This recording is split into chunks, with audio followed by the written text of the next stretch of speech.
क्रम पूर्वे देव सर्व कार्येषु सर्वदा। ओम श्री गणपति महाराज ना चरणों में वंदन। हनुमान जी महाराज की नमो नमः। ओम हनुमान जी महाराज की जय। मनोजवम मारुततुल्य वेगम जितेन्द्रियं बुद्धिमतां वरिष्ठं वातात्मजं वानरयूथं मुख्यं श्रीरामदूतं शरणं प्रपद्ये। श्री रामचंद्र भगवान की जय। श्री गायत्री मात की जय। ओम श्री डोंगरे जी महाराज की जय। श्री सुखदेव जी महाराज की जय। ओम श्री द्वारिकाधीश की जय। कृष्ण कन्हैयालाल की जय। सर्वे भवन्तु सुखिनः, सर्वे सन्तु निरामयाः, सर्वे भद्राणि पश्यन्तु मा कश्चित् दुःखमाप्नुयात्। आज 2 जुलाई અને બુધવાર છે, જેઠ અષાઢ સુદ સાતમ છે। આજની કથા શ્રી કૃષ્ણ પરમાત્માના ચરણોમાં સમર્પિત કરીએ। ભગવત સ્વરૂપ શાસ્ત્ર ભાગવત ભાગવતમાં છે ને પ્રધાન 7 અરણ્યો બતાવ્યા છે। એક છે નૈમિષારણ્ય, દંડકારણ્ય, સેવારણ્ય, કામકારણ્ય, ધર્મારણ્ય, બદ્રિકારણ્ય અને ચંપારણ્ય। નૈમિષારણ્યમાં 88,000 ઋષિઓનું એક બ્રહ્મસત્ર થયું છે। સત્ર અને યજ્ઞમાં ડોંગરેજી મહારાજે સત્ર કોને આપણે કહે છે કે આ ભાગવત શસ્ત્ર છે, એટલે સત્ર અને યજ્ઞ આ બંનેમાં ભેદ બતાવ્યા છે। જ્યાં એક જ યજમાન હોય તેને યજ્ઞ કહેવામાં આવે, કારણ કે એમાં યજમાન દંપતી તરીકે એક જ હોય, બીજા આજુબાજુમાં હોતા તરીકે દર્શનાર્થી તરીકે બેઠા હોય છે।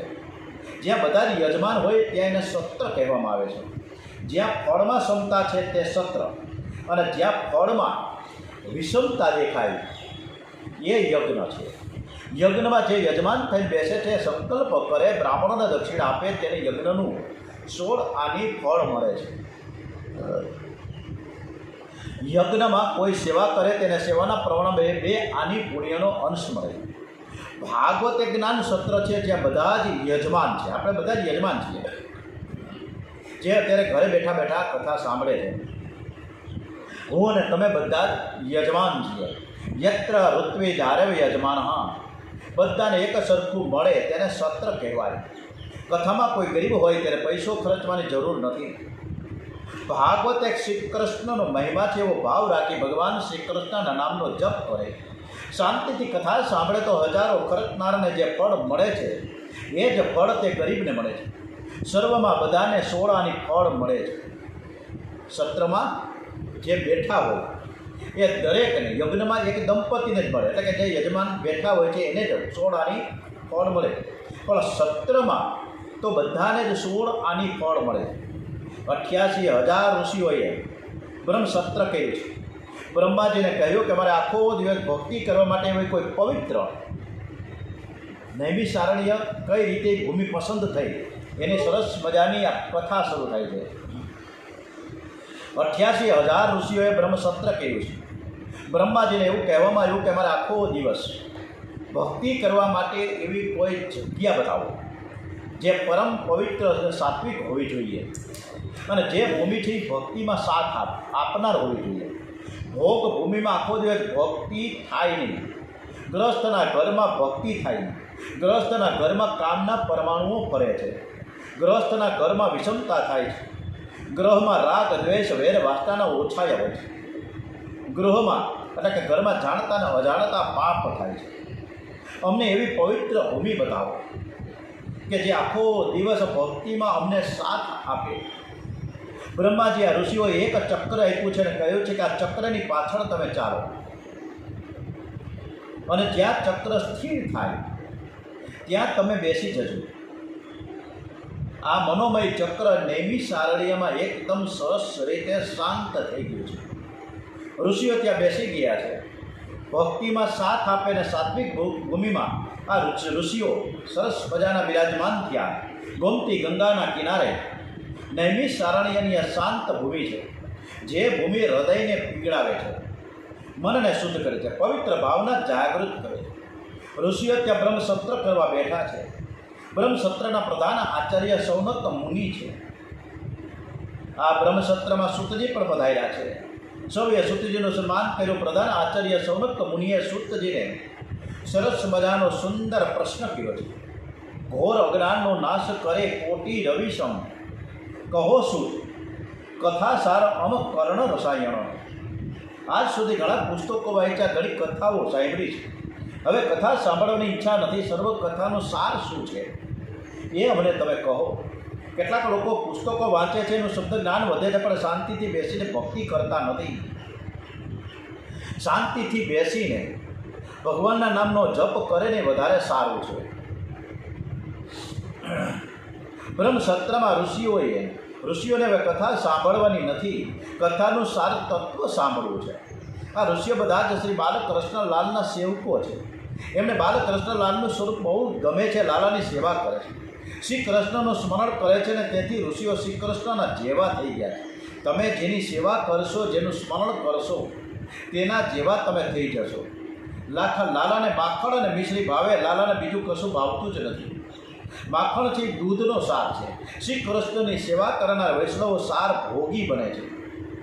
સૌનકજી કહે છે એવું સાર તત્વ અમને સંભળાવો કે જેથી ભક્તિ પુષ્ટ થાય, જ્ઞાન વૈરાગ્ય જાગૃત થાય, ભગવાન શ્રી કૃષ્ણના અમને પ્રત્યક્ષ દર્શન થાય. વેદાંત કહે છે કે પરમાત્માના દર્શન આંખથી થતા નથી. જોવાની શક્તિ આંખને છે ને તે શક્તિ આપનાર ઈશ્વર છે. જે પ્રભુએ આંખને જોવાની શક્તિ આપી છે તે આંખ ભગવાનને જોઈ શકે નહીં. વેદાંતનો સિદ્ધાંત છે ઈશ્વર દ્રશ્ય નથી, ઈશ્વર દ્રષ્ટા છે. વેદાંત દર્શન દ્રષ્ટાનું દર્શન છે. વૈષ્ણવ સિદ્ધાંત એવો છે કે પરમાત્મા વિશેની વાત સાચી છે, પરંતુ ભક્તિ પ્રેમ જ્યારે અતિશય વધે છે ને ત્યારે ભક્ત દ્રષ્ટા બને છે અને ભગવાન દ્રશ્ય બને છે. સૌનકજી કહે છે કે આપ એવું સાર તત્વ તમે સંભળાવો કે જેથી જેવું જગત દેખાય છે એવી રીતે પરમાત્માનું સ્વરૂપ અમને પ્રત્યક્ષ દેખાવા લાગે, પરમાત્માના પ્રત્યક્ષ દર્શન થાય, જ્ઞાન વૈરાગ્ય સાથે ભક્તિ જાગૃત થાય એવું અમને સાર તત્વ સંભળાવો. કૃષ્ણ પ્રાપ્તિ કરમ શાશ્વત સાધન તત્વ વેદાંત. વક્તાએ સ્વ બરાબર ધ્યાનમાં રાખીને કથા કરવાની છે. વક્તા કથા એવી કરે કે કથા સાંભળ્યા પછી પ્રભુમાં પ્રેમ જાગે, વિષયમાં અરુચિ આવે, પાપ છોડવાની ઈચ્છા થાય, કરેલા પાપ માટે હૃદયથી પસ્તાવો થાય. કથા સાંભળ્યા પછી સર્વમાં પરમાત્માના દર્શન થાય. કથા સાંભળ્યા પછી સ્વભાવ સુધરે અને નવું જીવન શરૂ થાય. આજના વિચાર મંથનમાં પણ સ્વભાવ બાબતે જ લખ્યું છે કે જો સ્વભાવ આપણે સુધારે આમ તો ન શકીએ, કારણ કે મૃત્યુ થાય ત્યારે જ આપણો સ્વભાવ જાય, જેવો છે એવો જ રહીએ. પરંતુ જેમ જેમ કથા શ્રવણ થતી જાય, જેમ જેમ કથામાં સત્સંગ થાય, એમ સ્વભાવમાં થોડું થોડું પરિવર્તન આવતું જાય. પાપ છોડવાની ઈચ્છા ન થાય, સ્વભાવ ન સુધરે તો માનજો કે મેં કથા સાંભળી જ નથી, અથવા તો મેં કથા સાંભળી પણ મહારાજને કથા કરતાં આવડતી નહોતી. મહારાજ બરાબર કથા કરતા હોય અને તમે બરાબર કથા સાંભળતા હો તો કથા સાંભળ્યા પછી થોડો સ્વભાવ સુધરશે અને નવું જીવન પ્રાપ્ત થશે. સૂતજી કહે, સૂતજીમાં દૈન્ય છે. સૂતજી કહે છે કે તમે બધા જ ભગવાનના લાડીલા છો, તમને બધાને વધારે કથા સાંભળવાની જરૂર પણ નથી. કથાએ જે કંઈ કહેવાનું છે તે તમે કરી રહ્યા છો. જીવન તમારું જીવનથી દિવ્ય છે, ભક્તિમય છે, છતાં પ્રેમથી તમે આ પ્રશ્ન કર્યો છે.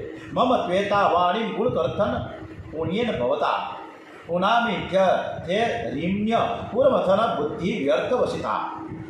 તમે બધું જાણો છો, છતાં મારા મનને પવિત્ર કરવા માટે યથામતી મારી બુદ્ધિ પ્રમાણે હું તમને કથા સંભળાવીશ. સંસારનું વર્ણન કરવાથી જીભ બગડે છે, પરમાત્માના મંગલમય સ્વરૂપનું વર્ણન કરવાથી વાણી શુદ્ધ થાય છે, મન વિશુદ્ધ થાય છે. ગંગા નદીના કિનારે સુખદેવજીએ પરીક્ષિત રાજાને જે કથા સંભળાવી હતી એ જ હું કથા તમને સંભળાવું છું. કળિયુગના જીવોને કાળરૂપી તક્ષકના મુખમાંથી છોડાવવા માટે સુખદેવજીએ ભાગવતની કથા કહી છે. આ કથા એવી તો દિવ્ય છે જે કે દેવોને પણ દુર્લભ છે. સુખદેવજી મહારાજ હવે કથાનો આરંભ કરવાના છે અને એ જ સમયે સ્વર્ગમાંથી દેવો અમૃતનો ઘડો લઈને આવ્યા. કથા પરીક્ષિતને કેવા સભામાં બેસતા શુક્ર સુધા કુંભ ગ્રહી ત્યારે દેવો થતા ઉપસ્થિત. સુખદેવજી મહારાજને દેવોએ કહ્યું કે અમૃતનો ઘડો અમે તમને આપીએ છીએ, તેનો તમે સ્વીકાર કરો અને બદલામાં તમે અમને કથા અમૃત આપો. જ્યાં અતિ સંપત્તિ છે, જ્યાં અભિમાન અને ત્યાં જ અભિમાન આવે છે. દેવો વિવેકથી વંદન કરીને બેઠા હો તો સુખદેવજી મહારાજ કંઈ બોલવાના નહોતા. દેવોએ કહ્યું કે અમે સ્વર્ગનું અમૃત આપીએ. સુખદેવજી મહારાજ વિચાર કરવા લાગ્યા છે. આ લોકોએ બરાબર સત્સંગ કર્યો હોય એવું મને નથી લાગતું. સ્વર્ગનું અમૃત લઈને હું કથા કરું તો જ્ઞાનનો વિક્રય કરવાનું પાપ મને લાગે. જ્ઞાનનો વિક્રયથી મોટું પાપ છે. આ લોકોને બોલવાનો વિવેક નથી. સ્વર્ગનું અમૃત લઈને હું શું કરું? સુખદેવજી પરીક્ષિત રાજાને પૂછ્યું કે રાજન, તમારે સ્વર્ગનું અમૃત પીવું છે કે કથાનું અમૃત પાન કરવું છે? રાજાએ કહ્યું કે મહારાજ, મને બરાબર સમજાવો કે સ્વર્ગનું અમૃત પીવાથી શું થાય અને કથાનું અમૃત પાન કરીએ તો શું થાય? સુખદેવજી કહે છે કે સ્વર્ગનું અમૃત પીવાથી સ્વર્ગનું સુખ મળે. સુખ તો મળે પણ સાથે સાથે વાસના પણ ખૂબ જ વધી જાય છે. સ્વર્ગનું અમૃત પીવાથી પુણ્યનો વિનાશ થાય છે. આ કથા અમૃત તો એવું દિવ્ય છે કે પાપનો અને વિકાર તથા વાસનાનો વિનાશ કરે છે. કથા અમૃત પરમાત્માના ચરણમાં લઈ જાય છે. સ્વર્ગનું અમૃત કાળના મુખમાં લઈ જાય છે અને તે જીવ કાળનો કોળિયો બને છે. સ્વર્ગનું અમૃત પીને કોઈ અમર નથી થયો. કથા અમૃત જીવને અમર બનાવે છે, દિવ્ય બનાવે છે. કથા અમૃત જન્મ મરણના વાસમાંથી છોડાવે છે, ત્રાસમાંથી છોડાવે છે. કથા અમૃત જીવને અમર બનાવે છે, દિવ્ય બનાવે છે. કથા અમૃત જન્મ મરણના ત્રાસમાંથી કાયમ માટે છુટકારો કરી દે. રાજાએ કહ્યું કે મારે સ્વર્ગનું અમૃત પીવું નથી, જેનાથી વાસના વધે. એ અમૃતની મારે જરૂર નથી. મને કથા અમૃતનું દાન કરો. સુખદેવજી દેવોને કહ્યું કે તમે તમારો અમૃત લઈને સ્વર્ગમાં પાછા પધારો. સ્વર્ગના અમૃતની અહીં કોઈને જરૂર નથી. ન દદો સ કથા અમૃત. સુખદેવજીએ દેવોને કથા અમૃત આપ્યું નહીં. સ્વર્ગના અમૃત કરતાં કથા અમૃત શ્રેષ્ઠ છે અને એટલે જ આપણે આ કથા અમૃતનું પાન કરી રહ્યા છીએ. સુતજી કહે છે કે ગંગા કિનારે સુખદેવજીએ જ્યારે કથા કરી ત્યારે મોટા મોટા ઋષિઓ કથા સાંભળવા બેઠા હતા. હું પણ ત્યાં ગયેલો. આગળ જવાની હિંમત થઈને હું દૂર હાથ જોડીને ઊભો રહીને કથા સાંભળતો. એકવાર કથા કરતાં સુખદેવજી મહારાજની નજર મારા ઉપર પડી. તેમને દયા આવી, કૃપા કરીને મને બોલાવ્યું. પરીક્ષિત પાસે બેસાડ્યા છે. ગંગા કિનારે પરીક્ષિત રાજા સાથે બેસીને મેં કથા સાંભળી. કથા સાંભળ્યા પછી પરીક્ષિત મહારાજ ભગવાનના ધામમાં ગયા. તક્ષક નાગ ગરડતા પહેલાં તે વિમાનમાં બેસીને વૈકુંઠ ધામમાં ગયા. તક્ષક નાગનો દંશ શરીરને થયો તે પહેલાં તે દિવ્ય આત્મા પરમાત્માના ધામમાં ગયા છે. કદાચ કોઈને શંકા થશે કે પરીક્ષિત મહારાજ કથા સાંભળીને કાળ તક્ષક કરડે એ પહેલાં વિમાનમાં બેસીને વૈકુંઠમાં ગયા. આજકાલ ઘણી જગ્યાએ કથાઓ થાય છે તો કોઈ જગ્યાએ કોઈ વિમાન તો કેમ આવતું નથી? એ તો કથા કરનાર પરમહંસ શિરોમણી સુખદેવજી મહારાજ છે, જેને આખું જગત બ્રહ્મ સ્વરૂપ દેખાય છે. સાધારણ જ્ઞાનમાં જગત અને પરમાત્મા જુદા રહે છે. જ્ઞાન નિષ્ઠા પરિપૂર્ણ થાય પછી જગત રહેતું નથી, ભગવાન જ રહે છે. સુખદેવજીની જ્ઞાન નિષ્ઠા એવી હતી કે ઉઘાડી આંખે એમને જગત દેખાતું નથી, પરમાત્મા જ દેખાય છે. તેમને કોઈ સ્ત્રી દેખાતી નથી, કોઈ પુરુષ દેખાતો નથી. એમની બ્રહ્મ દ્રષ્ટિ સ્થિર છે, એ અવધૂત છે. રાજાએ સાંભળ્યું કે 7મા દિવસે મને તક્ષક નાગનો દંશ થવાનો છે અને હું મરવાનો છું. એમને શ્રાપ થયો તો 7મા દિવસે મરણ થશે. પણ રાજાએ તો માની લીધું કે આજે હું મરી ગયો છું. સંસારનો સંબંધ મનથી છોડીને, બધું જ છોડીને પરીક્ષિત મહારાજ ગંગા કિનારે શાંતિથી બેઠા છે.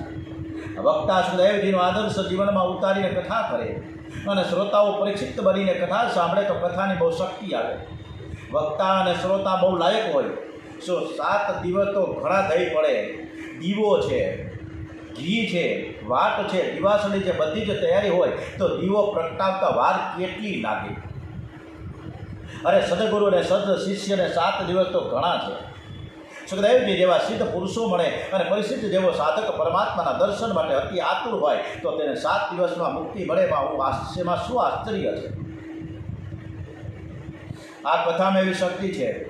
કથામાં આનંદ આવે છે. તમે જેટલો સમય કથા સાંભળો છો અને એટલો જ સમય મુક્તિના જેટલો જ આનંદ મળે છે. મંડપની બહાર જે હશે તેને ભલે હોળી સળગેલી હશે, પણ જેટલા મંડપમાં બેઠા છે એ શાંતિથી પરમાત્માના નામનો જપ કરતા કથા સાંભળે તેટલો સમય તેને મુક્તિના જેટલો જ આનંદ મળશે. ડોંગરજી મહારાજ રાજકોટ રેસકોર્સમાં ઘણા વર્ષો પહેલાં કથામાં આ વાત કરે છે. ભાગવતની કથા એવી નથી કે મરે તો જ મુક્તિ મળે. ભાગવતની કથા વક્તા પ્રેમથી કરતો હોય, શ્રોતાઓ સાવધાન થઈને કથા સાંભળતા હોય, જેટલો સમય કથા કરે કથા સાંભળે એટલો સમય જગત ભૂલાય, થોડો પણ આનંદ આવે. કથાની સમાપ્તિમાં વિમાન આવતું નથી એટલું સારું છે. જેના મનમાં વિકાર વાસના ભરેલી હોય તેને વિમાન આવે જ નહીં, અને કદાચ આવે તો વિમાનમાં બેસવા કોઈ તૈયાર થાય પણ નહીં. જેનું મન લૌકિક સુખમાં ફસાયું છે તે વૈકુંઠમાં જઈ શકે પણ નહીં. કદાચ જવાનું મળે તો તેને અંદરથી આનંદ ન આવે. એક ભાઈ અમને કહેતા કે મહારાજ તમારે ઉપર જવું હોય તો જાઓ, મારે આવવું નથી, હજી તો મારા છોકરાઓને મારે પરણાવવાના બાકી છે. જેના મનમાં કંઈ વિકાર નથી, જેનું હૃદય ગંગાજળ જેવું શુદ્ધ છે, જેને અંદરથી ભક્તિનો રંગ લાગ્યો છે, તે જ્યાં જાય તેને મુક્તિ છે. તે જ્યાં બેઠો છે તે ભૂમિને વૈકુંઠ બનાવશે. જેના મનમાં વિકાર વાસના છે તેને વૈકુંઠમાં પણ શાંતિ મળશે નહીં. વૈકુંઠમાં લૌકિક સુખ નથી. સંસારનું સુખ જેને મીઠું લાગે છે, સંસારનું સુખ જેને મીઠું લાગે છે વૈકુંઠમાં જઈ શકે નહીં. અને કદાચ જાય તો ત્યાં એને ફાવે પણ નહીં, પાછા આવે. 7 દિવસમાં જ્ઞાન અને વૈરાગ્ય જાગૃત કરવા માટેની કથા છે. આપણામાં જ્ઞાન અને વૈરાગ્ય છે પણ સૂતેલા છે, એને જાગૃત કરવાના છે. આવો કોઈ બીજો ગ્રંથ નથી કે જે 7 દિવસમાં મુક્તિ અપાવી શકે. શુદ્ધજીએ કહ્યું કે 7 દિવસમાં પરીક્ષિત જેનાથી મુક્તિ મળી તે કથા હું તમને સંભળાવું છું. આ કથાનો મહિમાનું વર્ણન કોણ કરી શકે? સનત કુમારજીએ નારદજીને કથા સંભળાવી હતી. પવિત્ર 4 મૂર્તિએ કોદી બદ્રિકાશ્રમે જેના જતા સત્સંગ કાજે ત્યાં દેખ્યા નારદ વ્યગ્ર છે. સનક, સનંદન, સનાતન અને સનત કુમાર આ 4 મહાપુરુષો વિશાળ ક્ષેત્રમાં સત્સંગ કરવા બેઠા છે. બદ્રીનારાયણની યાત્રા જે વૈષ્ણવે કરી હોય તેમને ખબર છે કે જ્યારે ઠાકોરજીની જય બોલવામાં આવે ત્યારે બોલીએ શ્રી બદ્રી વિશાલ મહારાજ કી જય એવું બોલવામાં આવે. વિશાલ રાજા સૂર્યવંશમાં પ્રગટ થયા હતા. એમણે ત્યાં તપ કરી નારાયણના દર્શન થયા. પ્રભુએ કહ્યું માંગ. ત્યારે રાજાએ કહ્યું મહારાજ તમારા દર્શન કર્યા પછી હવે હું શું માંગું? હવે હું શું માંગું? એટલું તો માંગું કે આખો દિવસ તમારા હું દર્શન કરતો રહું, તમારું સ્વરૂપ મારી આંખથી ખસે નહીં. પ્રભુએ આજ્ઞા કરી કે તને કોઈ ઈચ્છા નથી, પણ મારી એવી ઈચ્છા છે કે તું માંગે અને હું તને આપું. ત્યારે વિશાળ રાજાએ કહ્યું કે આ તપોભૂમિમાં તમે અખંડ બિરાજો અને અહીં જે આવે તેને તમે જલ્દી દર્શન આપો. રાજાએ આપણા સૌ માટે આ બધું માંગ્યું છે. જેનું મન વિશાળ છે, જેનું હૃદય પણ વિશાળ છે. કેટલાકનો બંગલો વિશાળ હોય છે પણ મન મોટું હોતું નથી. પ્રભુ કોઈના ઘરને જોતા નથી, તેના હૃદયને જુએ છે. અને એટલે જ વિદુરજીની ઝૂંપડીએ અને સબરીમાની ઝૂંપડીએ કૃષ્ણ અને રામ પહોંચી ગયા સામે. જેનું મન વિશાળ છે, જેને કોઈ સુખ ભોગવવાની ઈચ્છા નથી, એ સંત પરમાત્માના દર્શન કરવા માટે દર્શન કરવા માંગે છે. પ્રભુએ રાજાને કહ્યું કે બેટા તારું નામ વિશાળ છે, તારું હૃદય વિશાળ છે. આજથી આ ક્ષેત્રનું નામ વિશાલા ક્ષેત્ર થશે. સરકારી ઋષિઓ વિશાળા ક્ષેત્રમાં બિરાજ્યા છે. ફરતા ફરતા દેવર્ષિ નારદજી ત્યાં પધાર્યા. સનત કુમારે નારદજીનું સ્વાગત કર્યું. આજે નારદજી થોડા ઘણા ઉદાસ હોય એવું લાગ્યું. સનત કુમારોને આશ્ચર્ય થયું કે શ્રી હરિના દાસ કોઈ દિવસ ઉદાસ તો હોઈ શકે જ નહીં. વૈષ્ણવો સર્વકાળે એવો અનુભવ કરે છે કે ભગવાનની મારા ઉપર કૃપા છે. ભગવાન જે કંઈ કરે છે તે મારા કલ્યાણ માટે કરે છે. હું ભગવાનનો ચોરે. ભગવાન તો નાસ્તિકનું પણ ગુરુ કરતા નથી. જગતમાં કેટલાક જીવો એવા છે કે જે કહે છે કોઈ ઈશ્વરને માનતો નથી. ભગવાન ક્યાં છે? મને સેવા પૂજા કરવાની ફુરસદ નથી. ભગવાન કહે છે તું મને માનતો નથી પણ હું તો તને માનું છું. ભગવાન બધાને માને છે, તે નાસ્તિકને પણ માને છે અને બધાને જે પ્રેમ કરે. નાસ્તિકનું પણ પૂરું કરતા નથી. તમે બધા જ વૈષ્ણવ છો, પ્રભુના પ્યારા છો. તમારું જીવન તમારા ભગવાન છે. પ્રભુમાં વિશ્વાસ રાખો. તમારા જીવનમાં સુખ દુઃખનો માન અપમાનનો ગમે તેવો પ્રસંગ આવે તો તેના મનથી એવો નિશ્ચય કરો કે પ્રભુએ બધું જ સારું જ કર્યું છે. મારા ભગવાન ખોટું કોઈ દિવસ કરી શકે જ નહીં. કોઈ માનવ ખોટું કરી શકે પણ ઈશ્વર ખોટું ન કરી શકે. હું ભગવાનનો છું. હરિ કરે તે મમ હિત સારું. હરિ કરે તે મમ હિત સારું એ ભરોસો જાય ના. વૈષ્ણવો સદા સર્વદા શાંત અને પ્રસન્ન રહે છે. અને સનત કુમારો નારદજીને પૂછે છે કે તમે વૈષ્ણવ છો તો શાની ચિંતા કરો છો? કુતશ્ચિંત તારું તો ભવાનો, તમે શાની ચિંતા કરો છો? ઉદાસ તમે કેમ લાગો છો? નારદજીએ કહ્યું કે હું તો આનંદમાં છું, મને કોઈ દુઃખ નથી, પણ મારો દેશ આજે દુઃખી છે, તેથી મને દુઃખ થાય છે.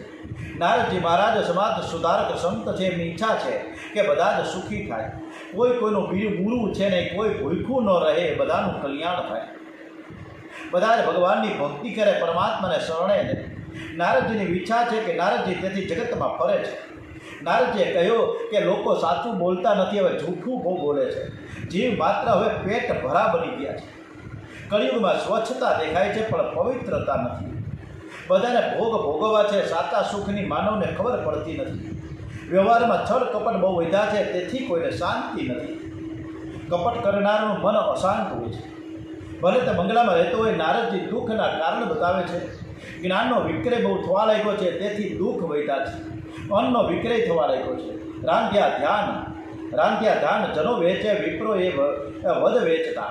કાચાને ઉલટા વેચે, દ્રવ્યાર્થે કલિક હાલમાં અન્ન વિક્રય થવા લાગ્યો. તમને થશે કે મહારાજ અમે અન્નનો વિક્રય કર્યો, ક્યાં કર્યો? અન્ન વિક્રય વિષયમાં ભલે થાય, પણ જમનારો મારું થોડું કામ કરી આપે એવી ઈચ્છા જમાડનાર રાખે તો અન્નનો વિક્રય કર્યો કહેવાય. અને અન્નનો વિક્રય કર્યા જેવું પાપ છે. સનાતન ધર્મની મર્યાદા એ હતી કે જમનારને રૂપિયો આપીને વંદન કરે, પણ પછી અન્નનો વિક્રય થવા લાગ્યો અને તેથી ધરતીમાં અન્ન રસને ગળી જવા લાગ્યા છે. જ્ઞાનનો વિક્રય થવા લાગ્યો અને તેથી જ્ઞાન મસ્તકમાં રહ્યું નથી, પુસ્તકમાં રહી ગયું. સ્ત્રીઓમાં સ્વેચ્છાચાર બહુ વધ્યો છે. સ્વેચ્છાચારથી દુરાચાર થયો અને સદાચાર રહ્યો નથી. નારદજી દુઃખનું કારણ એ કહે છે અને ફરતા ફરતા હું એકવાર વૃંદાવનમાં ગયો છે અને ત્યાં એક યુવતી રડતી. બે વૃદ્ધ પુરુષો એની આગળ મૂર્છામાં પડ્યા હતા. એ સ્ત્રીએ મને બોલાવ્યો. મને આશ્ચર્ય હતી કે આ કોઈ દુઃખી હોય એવું લાગે છે, ગભરાયેલી હોય એવું લાગે છે. એનું દુઃખ દૂર હું કરું, હું એનો કંઈક ઉપયોગમાં આવું, મને દયા આવી. આ કોણ હશે?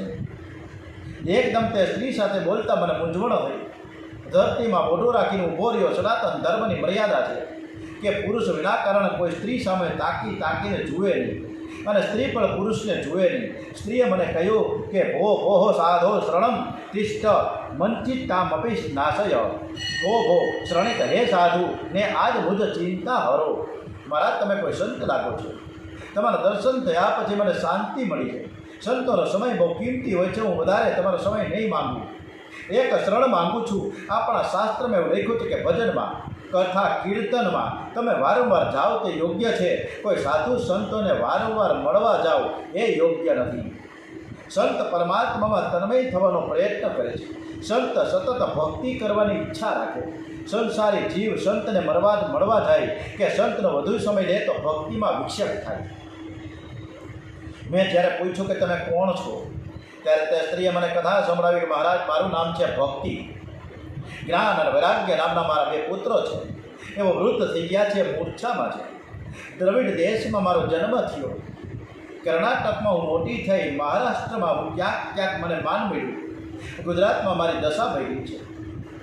દ્રવિડ દેશે ભક્તિ મહારાણીનું પિયર છે. શ્રી શંકરાચાર્ય સ્વામી, શ્રી મહાપ્રભુજી બધા જ આચાર્યો દક્ષિણ ભારતમાં થયા છે.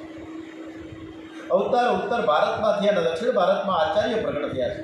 દક્ષિણમાં ભક્તિ મહારાણી પ્રગટ થયા છે. કર્ણાટકમાં એને પુષ્ટિ મળી. એમની વૃદ્ધિ થઈ.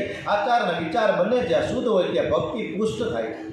સદાચારે પાયો છે, સદવિચારે બંગલો છે. પાયો મક્કમ ન હોય ત્યાં સુધી વિચાર ટકતા નથી.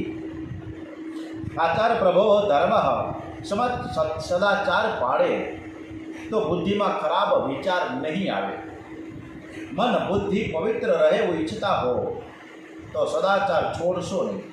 સદાચાર એટલે શાસ્ત્ર સમંત આચાર. તસ્માન શાસ્ત્રમ પ્રમાણસ્તે કાર્ય વ્યવસ્થિતો હોય. શું કરવું અને શું ના કરવું એ મનને પૂછતા નહીં, શાસ્ત્રને પૂછો.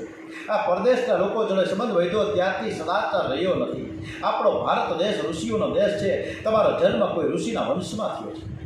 પરદેશની નકલ ન કરો. સદાચાર નથી ત્યાં સદવિચાર ટકતા નથી. આચાર વિચાર બંને જ્યાં શુદ્ધ હોય ત્યાં જ ભક્તિ પુષ્ટ થાય છે. ભક્તિ મહારાણી કહે છે કે ગુજરાતમાં હું જીર્ણ થઈ, ત્યાં કળિયુગમાં મારી દશા બગડી. જીવનમાં ભોગ મુખ્ય થયો, કામ સુખ મુખ્ય થયું, શરીર સુખ મુખ્ય થયું, જીવન અર્થ પ્રધાન અને કામ પ્રધાન થયું, અને તેથી ભક્તિ છીન ભીન થઈ ગઈ. થોડો શાંતિથી વિચાર કરશો તો ધ્યાનમાં આવશે કે આપણા જીવનની જ કથા ચાલી રહી છે. માનવીના જીવનમાં કામ સુખ મુખ્ય થયું છે, પૈસો મુખ્ય થયો છે, ભક્તિ છીન ભીન થઈ ગઈ. જ્ઞાન વૈરાગ્યની કોઈને જરૂર રહી જ નથી.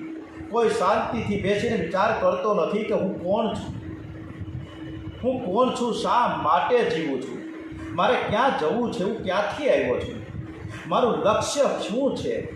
કળિયુગના લોકો જ્ઞાન વૈરાગ્યની ઉપેક્ષા કરે છે ને તેથી જ્ઞાન વૈરાગ્યને મૂર્છા આવી છે. ભક્તિ કહે છે કે વૃંદાવનમાં આવીને હું પાછી નવયુવતી થઈ, પરંતુ મારા બંને પુત્ર હજી વૃદ્ધાવસ્થામાં રહ્યા છે, હજી મૂર્છામાં જ છે. ભક્તિ મહારાણીને નારદજી આશ્વાસન આપો. શું ઉપાય? હું ઉપાય વિચાર કરું છું. તમારા માટે હું મહેનત કરીશ. જ્ઞાન વૈરાગ્ય સાથે હું ભક્તિને જગવીશ, ભક્તિનો પ્રચાર કરીશ. નારદજી મહારાજ જ્ઞાન વૈરાગ્યને જાગૃત કરવાના અનેક પ્રયત્નો કરે છે, વેદોના અનેક પારાયણો કરે છે, ગીતા પાઠ કરે છે. માનવ જીવનમાં કોઈ વખત એવો પ્રસંગ આવે છે ત્યારે જ્ઞાન વૈરાગ્ય જાગે છે. કોઈના છેલ્લો વરગાળામાં જાઓ ને તો ચિત્તા બળતી હોય ને ત્યારે ત્યાં આપણને જ્ઞાન અને વૈરાગ્ય જાગે છે. કળિયુગનો માનવ તો હવે એવો થયો કે તેને સ્મશાનમાં પણ વૈરાગ્ય જાગતો નથી. કેટલાક તો સ્મશાનમાં પણ ચા મંગાવ્યા છે, કોલ્ડ ડ્રિંક મંગાવવા રહ્યા છે. સ્મશાનમાં જ્ઞાન વૈરાગ્ય જાગે છે તેવું આપણા ગ્રંથોમાં લખ્યું. એને સ્મશાન વૈરાગ્ય કહે. કોઈ વખતે જીવનમાં જ્ઞાન વૈરાગ્ય જાગે કે ફરી પાછળ મૂર્છામાં પડે. માનવ જ્યારે દુઃખી થાય છે ત્યારે એનામાં કંઈક વૈરાગ્ય જાગે છે. અતિ દુઃખમાં અંદરથી જ્ઞાન સ્ફુરણ પામે છે. જરાક સુખ મળે કે જ્ઞાન અને વૈરાગ્ય પાછા મૂર્છામાં આવી જાય છે. આપણે બધું આર્થિક ભૌતિકતા ખૂબ જ વધી છે એટલે ધીમે ધીમે ભગવાનને આપણે યાદ કરતા નથી. પણ હંમેશ આપણે ભગવાનનો આભાર વ્યક્ત કરીએ. દિવસમાં 3 વખત તો ફરજિયાત રાખીએ, પણ ભગવાનને આભાર કર્યા વગર જવું જ નહીં જાય. ભગવાનનો આભાર માનીને જવું, પાછા આવીએ ત્યારે પણ આભાર વ્યક્ત કરીએ. નારદજીએ જ્ઞાન વૈરાગ્યને જાગૃત કરવાના અનેક પ્રયત્નો કર્યા છે. વેદોના અનેક પારાયણ કર્યા પણ સફળતા મળતી નથી. ત્યારે પરમાત્માએ આકાશવાણી દ્વારા નારદજીને કહેવામાં આવ્યું કે તમારી ઈચ્છા પ્રમાણે કોઈ સંતને પૂછીને તેની આજ્ઞા અનુસાર કોઈ સત્કર્મ કરો. નારદજીએ બધાને પૂછ્યું કે જ્ઞાન વૈરાગ્યની સાથે ભક્તિને જાગૃત કરવા માટે કોઈ ઉપાય બતાવો, પરંતુ કોઈ ઉપાય બતાવી ન શક્યા. હવે નારદજીએ બદ્રિકાશ્રમમાં સનત કુમારોને બધી કથા સંભળાવીને એ જ પ્રશ્ન કર્યો છે. સનત કુમારે કહ્યું કે તમે ભાગવતની કથા કરો, તમારી ઈચ્છા પૂર્ણ થશે, જ્ઞાન વૈરાગ્ય સાથે ભક્તિ જાગૃત થશે. આ કથા બહુ મધુર છે, આ કથાનું શ્રવણ કરો તો પ્રેમ જાગે છે, સંસારના વિષયોમાં અરુચિ આવે છે, પાપ મળે છે, જ્ઞાન વૈરાગ્ય સાથે ભક્તિ ત્યાં પ્રગટ થાય છે. તમે ભાગવતની કથા કરો. નારદજીએ કહ્યું કે ભાગવતમાં તો વેદનો અર્થ ભરેલો છે. મેં તો વેદોના ઘણા બધા પારાયણો કર્યા પણ કંઈ પરિણામ નથી આવ્યું. સનત કુમારોએ કહ્યું કે વેદમાંથી ભાગવત નીકળ્યા અને છતાં ભાગવતમાં વેદાંત કરતા દિવ્ય શક્તિ છે. દૂધમાંથી ઘી ઉત્પન્ન થાય છે, દૂધ ન હોય તો ઘી ન થાય, પણ દૂધ કરતાં ઘીમાંથી દિવ્ય શક્તિ આવે છે. 2 તોલા ઘી હોય તો દીવો થાય, પરંતુ 2 મણ દૂધ હોય તો દીવો ન થાય. ભાગવત સર્વ વેદોમાં છે અને ભાગવત સર્વ વેદોનો સાર છે. વેદોપનિષદો કેરો સારઃ ભાગવતી કથા. ભાગવતની કથા છે જ્ઞાન વૈરાગ્ય અને ભક્તિને વધારનારી છે. ભૂમિ સાત્વિક ભાવ જાગૃત કરવામાં મહત્વનો ભાગ ભજવે છે. તમે પવિત્ર ગંગા કિનારે બેસો અને ભાગવતની કથા સાંભળો. સનત કુમારો નારદજીની સાથે ગંગા કિનારે આનંદ ઘાટી આવ્યા છે. ગ્રસ્થના બંગલામાં કથા થાય, કોઈ સાધારણ ભૂમિમાં કથા થાય અને ગંગા કિનારે પવિત્ર ભૂમિમાં કથા થાય, એમાં ઘણો ફેર છે. સાધારણ ભૂમિમાં સાત્વિક ભાવ જલ્દીથી જાગશે નહીં. પવિત્ર ભૂમિ જ્યાં કોઈ દિવ્ય મહાપુરુષને પરમાત્માના દર્શન થયા છે, જ્યાં કોઈ મહાપુરુષે ભગવાનની ભક્તિ કરી છે, એ ભૂમિ પણ દિવ્ય બને છે. ત્યાં સાત્વિક ભાવ જાગે. આનંદ વન એવું દિવ્ય વન છે. જ્યાં પશુ પક્ષીઓ વેરને ભૂલે છે તેની દિવ્ય ભૂમિ કહી શકાય. મહાપુરુષો કાશીને આનંદ વન કહે છે, ગંગા કિનારે કથા થાય છે. સનત કુમારો ત્યાં પધાર્યા છે. દેવોને અને ઋષિઓને આમંત્રણ આપવામાં આવ્યા છે. ગંગાજી પધારે છે, યમુનાજી પધારે છે, સરસ્વતીજી પણ પધારે છે. મોટા મોટા ઋષિઓ પધારે છે. કેટલાક આળસમાં બેસી રહેલા, કેટલાક અભિમાનને લીધે બેસી રહેલા. ભાગવત તો મેં વાંચી નાખ્યું છે, મને બધી જ ખબર છે, મારે શું કામ કથા સાંભળવા જવી જોઈએ. એટલે આવા કેટલાક લોકો કથામાં નથી આવ્યા. એમને એક એક ઘરના એકના ઘેર ભૃગુ ઋષિ જાય છે અને તેમને પ્રેરણા કરે છે, કથામાં હાલો, તમને ફુરસદ ન હોય તો એકાદ કલાક બેસજો, પછી ઉઠીને વયા જાજો. ભૃગુ ઋષિએ વિચાર કર્યો કે મારી પ્રેરણાથી પણ કથામાં જાય, કથા સાંભળે, કથામાં પ્રભુના નામનું કીર્તન કરે, એમનું કલ્યાણ થશે અને એના પુણ્યમાં મારો ભાગ રહેશે. અર્થ અને કામને માટે કહેવાની કે પ્રેરણા કરવાની જરૂર પડતી નથી, પણ ધર્મ અને મોક્ષને માટે પ્રેરણા કર્યા વિના માનવ આગળ વધતો નથી. ભૃગુ ઋષિ એકના ઘરે જઈને કથા આમાં આવવા આગ્રહ કરે છે. આપણે પણ દરરોજ બધાને આહ્વાન કરીએ છીએ કે રોજ કથા તમે સાંભળો. યુટ્યુબ દ્વારા પણ મુકાય છે. રોજ આ લાઈવ કથા સવારે 8 થી 9 વારંવાર આપણે બધાને આમંત્રિત કરીએ છીએ. આજની તારીખમાં આપણે 18 થી 20 વ્યક્તિ લોકો એના ઘરે કથા સરસ મજાની સાંભળે. એટલે જે સાંભળે છે આ કથા એને પણ વિનંતી છે એકબીજા કેતારીઓને રોજ આપણે સવારે 8 થી 9 કથામાં જોડાઈએ. દેવર્ષિઓ મહર્ષિઓ કથામાં આવ્યા છે. શરદકુમાર વ્યાસાસનમાં બિરાજા છે. હવે કથાનો આરંભ કરે છે. બોલીએ શ્રી ગોવર્ધનલાલજી મહારાજ કે જય. કથામાં તમે ભગવાનની જય બોલશો ને તો તમને લાભ થશે. પ્રભુની કોઈ દિવસ હાર થતી જ નથી ને થવાની પણ નથી. થોડો વિચાર કરશો તો ધ્યાનમાં આવશે કે માનવનું જીવન એ મોટું યુદ્ધ છે. માયા અને જીવનું યુદ્ધ ચાલ્યા જ કરે છે. માયા જીવને પરમાત્માના ચરણમાં જવા દેતી નથી. માયા જીવને સમજાવે છે કે સંસાર બહુ સરસ છે. માયા જીવને સંસારમાં ફસાવી રાખે છે. માયાની જીત થાય છે અને માનવની હાર થાય છે. માયા માનવને મારે છે.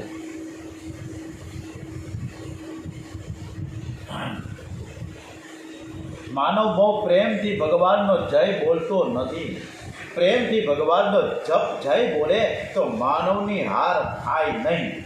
તમારી હાર થાય એવી ઈચ્છા હોય તો જય બોલવું નહીં. તમારી જીત થતી જોવામાં આવતી હોય તો તમારે જયકાર કર્યા જ કરવો. ભગવાનને જયકાર ખૂબ જ ગમે છે. કથાના આરંભમાં જે જયકાર કર્યો છે સનતકુમાર સાવધાન કરે છે. આ કથા અતિ મધુર છે. આ કથા બહુ પ્રેમથી સાંભળશો, કાનમાંથી પરમાત્મા અંદર આવે છે. તમે જેને સાંભળો તે તમારા મનમાં આવે. સંસારને બહુ સાંભળો તો સંસાર મનમાં આવશે. ભક્તિમાં આંખ અને કાન એ બે મુખ્ય છે. આંખ અને કાન બગડે તો ભક્તિમાં બહુ જ વિઘ્ન આવે છે. ખરાબ વસ્તુની અસર મન ઉપર બહુ થાય છે. ખરાબ શબ્દો સાંભળ્યા પછી મન બગડે છે. તેથી વેદોમાં આજ્ઞા છે કે કોઈ ખરાબ શબ્દો મારા કાને આવે જ નહીં, કોઈ ખરાબ ચિત્ર આંખને દેખાય જ નહીં. ભદ્રમ કર્ણૈર્વિ શૃણુયામ દેવા ભદ્રમ પક્ષે માક્ષગરે જતા હા સ્થિરે રંગે તત્વા ગુણ શાસ્ત્ર વીર્ય સે મહી દેવ યથા. આ કથા એવી મંગલમય છે. આ કથા શ્રવણથી પરમાત્મા શ્રી કૃષ્ણ કાનથી અંદર આવે છે. પ્રભુનો તે પ્રવેશથી આંખમાંથી, કાનમાંથી, હૃદયમાં થાય છે. ભગવાનના દર્શન કરતાં ભગવાનના નામનો તમે જપ કરો. ભગવાનનું સ્વરૂપ આંખમાંથી અંદર આવે છે. પરમાત્માની કથા પ્રેમથી શ્રવણ કરો તો કાનમાંથી ભગવાન અંદર આવશે. જેના શ્રવણ માત્રથી હરિજીતે બિરાજતા. આ કથા અતિ અદ્ભુત દિવ્ય છે. આ કથાનું મહિમાનું વર્ણન કોણ કરી શકે? ભગવાન શ્રી કૃષ્ણ સુદામમાં પધાર્યા ને ત્યારે તેમનું દિવ્ય તેજ ભાગવતમાં રાખ્યું છે. ભગવાન સુદામમાં પધાર્યા જ નથી. આ ભાગવત સ્વરૂપે આજે પણ પૃથ્વી પર બિરાજમાન છે. ભગવાન સર્વના હૃદયમાં બિરાજ્યા છે. ભગવાનથી ભાગવતમાં એક શ્લોકમાં બિરાજ્યા છે. ભાગવત ભગવાન નારાયણનું સાક્ષાત દિવ્ય સ્વરૂપ છે. ભાગવત એ ભગવાનની સાક્ષાત જગદમય મૂર્તિ છે. ભાગવતના શ્રવણથી, દર્શનથી, પૂજનથી પાપનો નાશ થાય છે. ગમે તેવો પાપીઓએ કથા સાંભળે તો તેનું જીવન સુધરે છે. આ કથા પાપને બાળનારી છે. આમ કથાનું માહિતમમાં કે ભાગવત કથા શું છે એ ડોંગરેજી મહારાજને આપણે બતાવ્યું કે કથા થઈ, કથા અદ્ભુત છે. સાક્ષાત શબ્દમય મૂર્તિ છે. આગળની કથા આપણે આવતીકાલે કરીશું.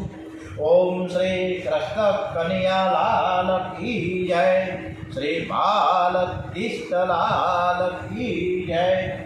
ओम नमो भगवते वासुदेवाय। ओम श्री द्वारिकाधीश की जय। श्री डोंगरे जी महाराज की जय। ओम नमो भगवते वासुदेवाय। भागवत भगवान जी महाराज की जय। ओम नमः पार्वती पते। हर हर हर हर हर महादेव हर। ओम